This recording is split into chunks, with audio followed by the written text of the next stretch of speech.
नमस्कार, मी वेंकट पनाळे। आज आपल्या सर्वांचं एका अत्यंत महत्त्वाच्या विषयाकडे लक्ष वेधणार आहे। सध्या महावितरणच्या वतीने घरोघर जाऊन मीटर बदलण्याचं काम सुरू आहे।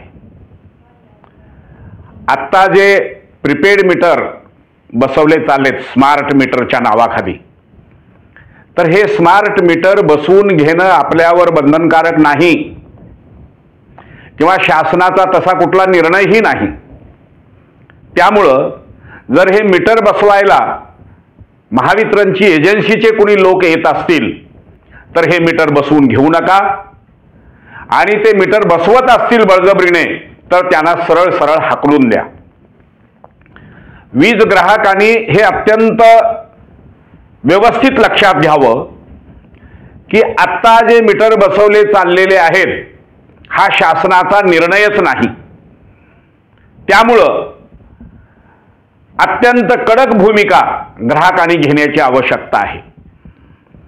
येणारे लोक गोड बोलतील, हे मीटर बसवूनच घ्यावं लागल असं सांगतील, तुम्ही नाही मीटर बसवलं तर तुमच्यावर कार्यवाही केली जाईल असंही म्हणतील, परंतु असं काहीही होणार नाही।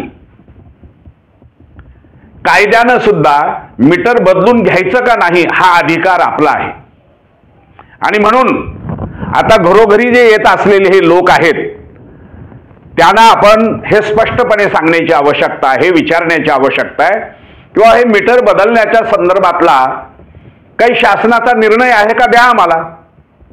ते निर्णय देऊ शकणार नाहीत। GR ची प्रत मागितल्यावर ते नाही म्हणून स्पष्ट सांगतील। जर शासन निर्णयच नाही तर तुम्ही इथं थांबायचं नाही अशी स्पष्ट भूमिका घ्यावी। वीज कायदा 2003 च्या कलम 55 नुसार हे स्मार्ट मीटर लावणं बंधनकारक नाही। आपण ही गोष्ट सर्वांनी लक्षात घेणं आवश्यक आहे। त्यामुळं हे मीटर जर का एकदा जुने काढून घेऊन गेले आणि नवीन मीटर बसवले तर ग्राहकांना आर्थिक भुर्दंड सहन करावा लागेल। हे मीटर अत्यंत वेगवान पळत आहेत। जिथं जिथं हे मीटर बसवलेले आहेत तिथं दुपटीपेक्षा दुपटीची बिलं येत आहेत, आणि म्हणून ग्राहकाचं कंबरडं मोडल ही एक प्रकारची लूट आहे, आणि ही लूट थांबवण्यासाठी लोकाधिकार संघानं पुढाकार घेतलेला आहे। आणि म्हणून संपूर्ण महाराष्ट्रातल्या जनतेला लोकाधिकार संघाच्या वतीने आम्ही आवाहन करत आहोत की हे मीटर आपण बसवून घेऊ नका।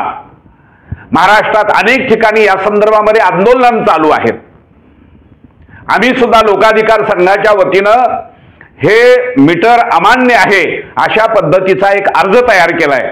ग्राहकांनी तो अर्ज लोकाधिकार संघाकडून उपलब्ध करून घ्यावा, आणि तो अर्ज लिखित स्वरूपात त्याच्यावर आपला ग्राहक क्रमांक टाकून लाईटचं बिल एक जोडून आपली स्वाक्षरी करून महावितरणच्या कार्यालयामध्ये हा अर्ज देऊन त्याची पोहोच सुद्धा घेऊन ठेवावी।